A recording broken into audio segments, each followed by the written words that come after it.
The Panasonic LUMIX S5 IIX is finally here. After being announced way back in January along with the standard S5 Mark II, Panasonic's pro video-centric version of the camera has finally arrived with a bevy of new features such as ProRes recording, RAW video output options, wired and wireless live streaming built in, and, most importantly, a really cool new all-black color scheme. Now for this video, we're mainly going to focus on the features that differentiate the S5 Mark IIX from the standard Mark II. But if you want an in-depth overview of the S5 Mark II system as a whole, definitely check out our full overview video of the S5 Mark II from a few months back. We'll throw the link for that video in the notes below. So the good news right off the bat is that the S5 Mark IIX includes literally everything that was in the standard S5 Mark II.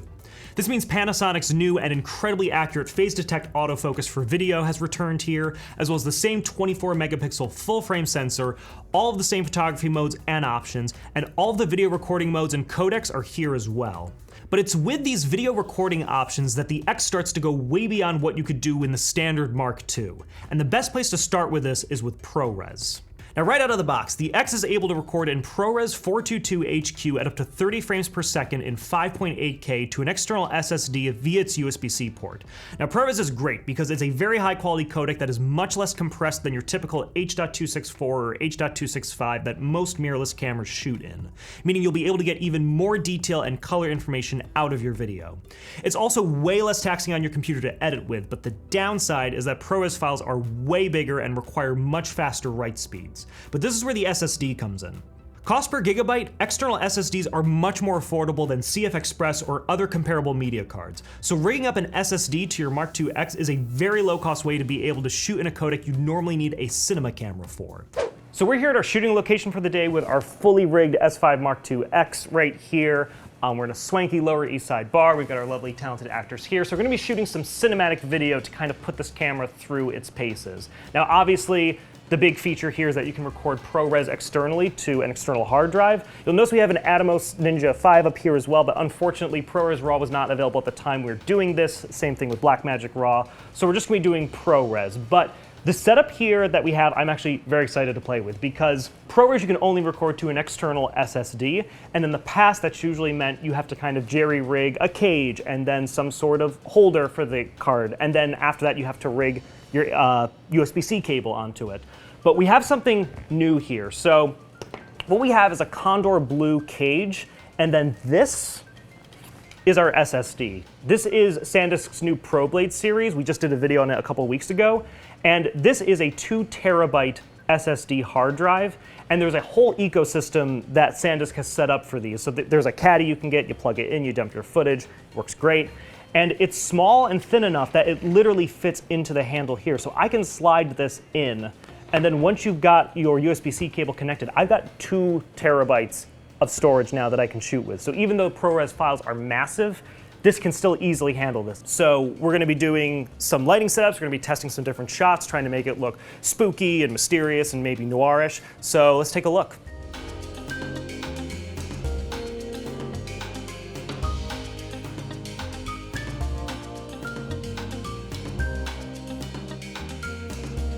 In addition to ProRes, the Mark IIX also introduces the ability to record All-Intra internal, whereas the S5 Mark II and original S5 could only do long GOP.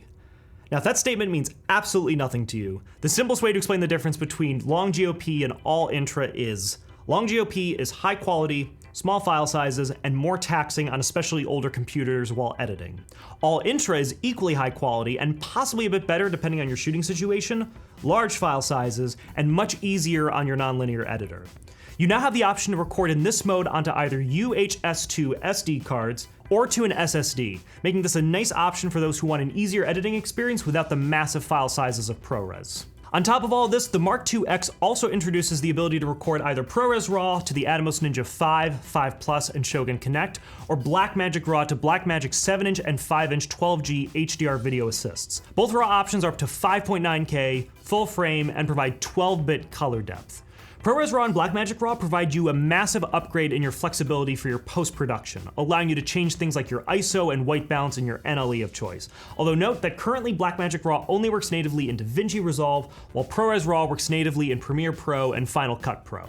So we've been doing some shooting already, footage is looking great so far, our actors are absolutely crushing it, but we moved to a different rig, so I wanted to take a second to walk you through what we're doing here. So what we've observed is, unsurprisingly, when you're shooting ProRes on this guy, it does drain the battery a little bit faster. So we mounted a V-mount to this guy just to see how much more we could extend the battery life when shooting with this. But one unique challenge that we're having that you will not have by the time this comes out is if you want to be shooting ProRes through an SSD, we need that USB-C port. So unless we had a dummy battery hooked up to this, we're not going to be able to plug both of those in at the same time. Now, if you're recording ProRes RAW or Blackmagic RAW to an external recorder through HDMI, you don't need to worry about that. But it is one thing to keep in mind. If you do want to be shooting on an SSD, you've only got the one USB-C port. But another really cool thing that we're doing is we slapped an anamorphic lens on this guy. This is the Sirui, I hope I'm pronouncing that correctly, 50mm f1.8 lens. Now, this is really cool because Panasonic cameras have not only supported anamorphic lenses for a while, they also will de-squeeze them in camera for you.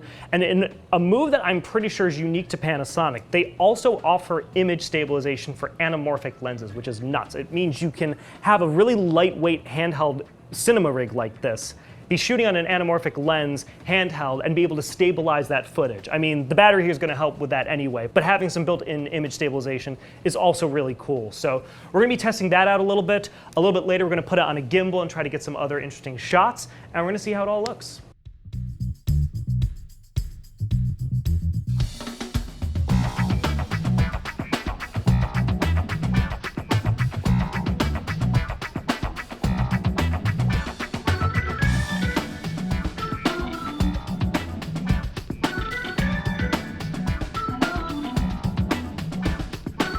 Now, regarding those external RAW options, if you're an S5 Mark II owner and are starting to get a little envious of all these X owners who are going to be able to shoot in all these flavors of RAW, Panasonic will be providing a paid upgrade key in June that will allow standard Mark II owners to also record in ProRes RAW and Blackmagic RAW externally.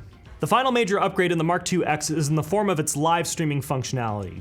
Similar to Panasonic's GH5 Mark II, this camera supports both wired and wireless streaming and can accept stream keys for all major streaming platforms, such as YouTube and Facebook Live. Over Wi-Fi, you can stream in full HD at up to 60 frames per second. When tethered via USB to your phone, you can stream it up to 4K 30. And with a wired Ethernet connection to your computer, you can live stream at a full 4K 60 frames per second. The LUMIX S5 Mark IIX is a robust mirrorless camera with some of the most extensive video features you can get in a hybrid camera, let alone one at this price range. After shooting with it for a day, we can confirm the experience felt exactly like when we were shooting on the S5 Mark II.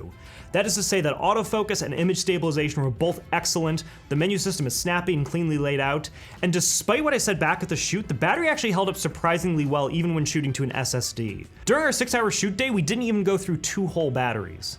But it's the new codec options and live streaming features that really set this camera apart from its predecessor.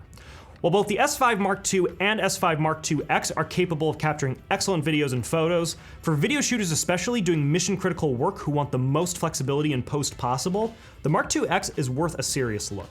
But what do you think of the S5 Mark IIX? Let us know in the comments below. Seriously, we read them. I'm Nick with B&H. Stay creative.